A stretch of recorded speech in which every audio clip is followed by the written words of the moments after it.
a lonely stretch of asphalt, 2:45 a.m.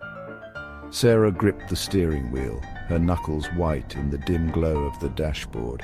The highway stretched ahead, an unending ribbon of black in the desert night. Miles passed with only the hum of her tires and the occasional lonely howl of a distant coyote. She was alone, or so she thought. The first sign of something amiss was a flicker of movement in the headlights. A figure, tall and gaunt, stood on the shoulder. He wore a long coat, despite the stifling desert heat, and his face was obscured by the shadows of a wide-brimmed hat.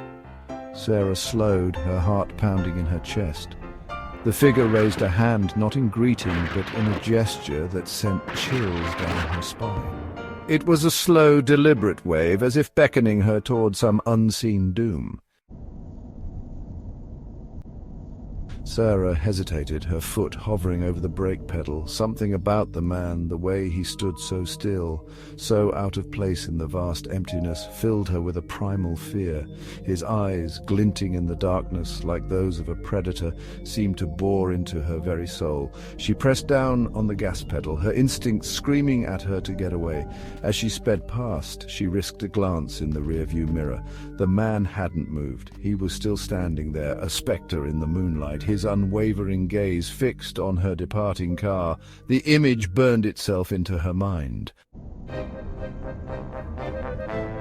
Miles turned into minutes, but the fear lingered, a cold knot in the pit of Sarah's stomach. The silence in the car was deafening, broken only by the rhythmic thump of her heart against her ribs. Then she heard it, a voice, barely audible, whispering her name. "Sarah!" it hissed, the sound seeming to come from the very air itself. Turn back now!" She gripped the steering wheel tighter, her knuckles turning whiter, her foot pressed harder on the gas pedal, urging the car to go faster, as if outrunning the whispering voice was even possible. Suddenly, her headlights illuminated the figure again. The man, standing by the roadside, no more than 50 yards ahead. It was impossible. There was no way he could have overtaken her, no side roads, no cover for miles. He stood there, an obstacle in her path, his long coat billowing slightly in the wind that Sarah could no longer feel inside the car. She slammed on the brakes, the car skidding dangerously as she fought to maintain control. The car screeched to a halt a few feet from the man. He stood motionless, staring at her, a chilling smile spreading slowly across his face. Then a sound from inside the car shattered the silence. A thump from the trunk. Someone or something was trapped inside. The thumping grew louder, more insistent, accompanied by a low, guttural growl that sent shivers down Sarah's spine. The hair on the back of her neck stood on end.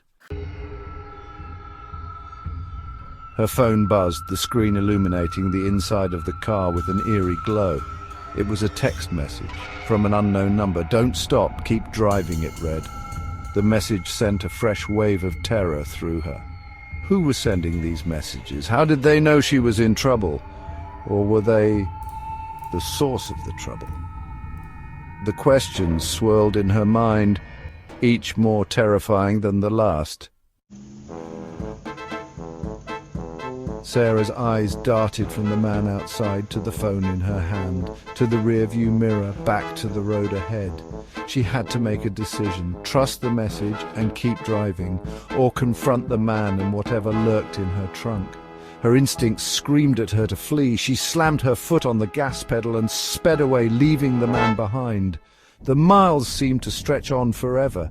Every shadow, every flicker of movement in the darkness sent her pulse racing. Finally she saw it, the warm, inviting glow of a gas station sign in the distance. The gas station was deserted, bathed in the harsh glare of fluorescent lights. Sarah pulled up to a pump, her body trembling with exhaustion and fear. The thumping from the trunk had stopped. The whispering was gone. An eerie silence hung in the air, broken only by the hum of the gas station's neon sign. She stepped out of the car, her legs shaky beneath her. She needed to call for help, to tell someone, anyone, what had happened. As she reached for the gas station door, she noticed it. A single black handprint on the glass. It was small, delicate, like that of a child, but the color, it was a deep, unsettling black, like a void in the shape of a hand. A wave of dizziness washed over Sarah, and she stumbled back against her car, her heart pounding in her chest. The handprint seemed to pulsate on the glass, a chilling reminder that she wasn't alone, that whatever had been following her was still out there, lurking in the shadows, waiting.